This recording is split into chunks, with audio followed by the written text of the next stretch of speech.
அன்பிற்குரிய கேப்டன் விஜயகாந்த் அவர்களின் தொண்டர்களுக்கும் ரசிகர்களுக்கும் தளபதிகளுக்கும் நமது கேப்டன் விஜயகாந்த் அவர்களிடம் பணியாற்றிய ஆதீஸ்வரன் திரைப்பட தயாரிப்பாளர் நடிகர் அவர்களின் உருக்கமான அனுபவத்தை உங்கள் முன் மக்கள் விமர்சனம் மாதம் இருமுறை இதழ் சார்பாக சமர்ப்பிக்கின்றோம்.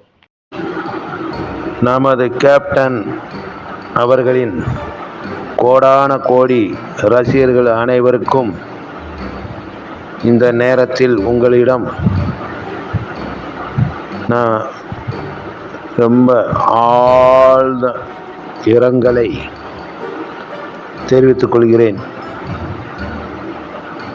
கேப்டன் மாதிரி ஒரு நல்ல நடிகர் இல்லை, இனிமேல் எந்த நடிகரும் இருக்க போகிறதும் இல்லை. கேப்டன் மாதிரி கம்பீரமாக பேசக்கூடிய நடிகரும் இல்லை, கேப்டன் மாதிரி நெஞ்ச நிமித்து பேசக்கூடியவங்களும் இல்லை.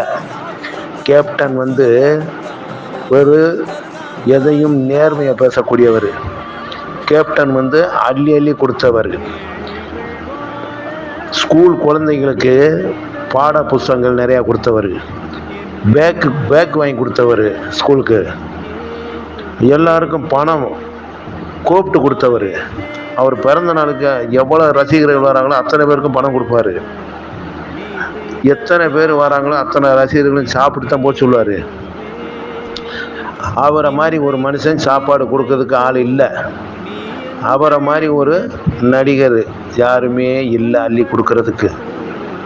அவரை மாதிரி படத்தில் டயலாக் பேசி நடிப்பதுக்கு யாருமே இல்லை. அவரை மாதிரி யாராக இருந்தாலும் நேர்மையாக பேசக்கூடிய ஆள் ஒரே ஆள் நம்ம கேப்டன் அவர்கள் தான். அவரை மாதிரி இனிமேல் நம்ம பார்க்க போகிறதும் இல்லை, பிறந்தவங்களும் இல்லை, பிறக்க போகிறதும் இல்லை. நானும் அவருடைய ஆஃபீஸில் பாண்டி பஜாரில் வேலை பார்த்துருக்கேன். அவர் கைனால் சம்பளம் வாங்கியிருக்கேன். அவர் என்னை ரொம்ப பாசமாக கூப்பிடுவார். என் பேர் ஆதீஸ்வரன், ஆனால் ஆதின்னு தான் கூப்பிடுவார். பூக்கடை செல்வானனும் நானும் தான் அங்கே இருப்போம். சுப்பேனை கேப்டன் கூட வருவார். அப்போ வந்த உடனே என்ன ஆதி எல்லோரும் சாப்பிட்டாங்களா? எல்லாருக்கும் மோரெல்லாம் கொடுக்காதுங்க, தயிர் தான் கொடுக்கணும். கறியஞ்சோறு சாப்பிட்டு தயிர் ஊற்றி சாப்பிட சொல்லுங்கள்.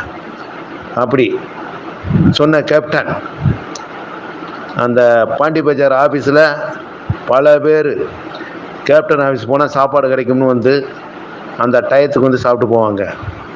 அது மட்டுமல்ல, அவர் வர்ற நேரம்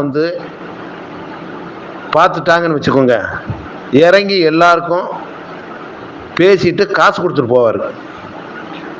கிளம்பும் போதும் எல்லாருக்கும் சாப்பிட்டு பத்திரமா இருங்க அப்படின்னு போயிட்டு வரேன்னு சொல்லுவார். நான் அங்கே பாண்டி பஜார் ஆஃபீஸில் இருக்கும்போது, அவருடைய கேப்டன் ஆஃபீஸில் வேலை செஞ்சுக்கிட்டு இருக்கும்போது, அப்போ அவருக்கு மேரேஜ் ஆகலை.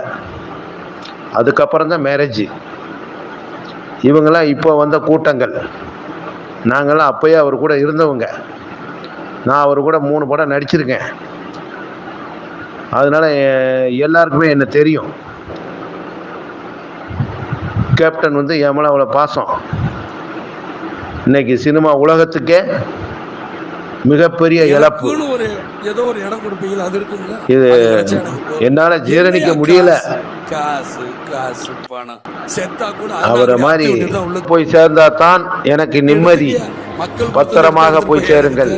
தூக்கம் வந்துச்சுன்னா வண்டியை ஓரமாக நிப்பாட்டிட்டு படுத்து தூங்கி இருந்துருச்சு, காலையில் போய் பத்திரமா இறங்குங்க. தயவு செய்து நான் சொல்கிறத மாதிரி நீங்கள் கேளுங்க. தயவு செய்து கேளுங்க அப்படின்னு சொன்ன கேப்டன் இன்னைக்கு எல்லாருக்கும் சொல்கிறதுக்கு யார் இருக்கா? நம்ம கேப்டன் இருந்தால் சொல்லுவார். ஆனால் காசு அவரை மாதிரி சொல்றதுக்கு ஆள் இல்லை. நீங்களும் உங்க காசு அந்த மாதிரி கோடி கோடியா சேர்த்து இருந்த கேப்டன் உலகத்தவே மறந்துட்டு போயிட்டார். அத்து விட்டு தான் உள்ள தூக்கிட்டு போய் இன்னும் நிறைய பேச வேண்டியிருக்கு. இதுக்கு மேல நான் என்ன பேசுவதுன்னு எனக்கு ஒண்ணுமே ஓடலை. நன்றி, நன்றி, நன்றி.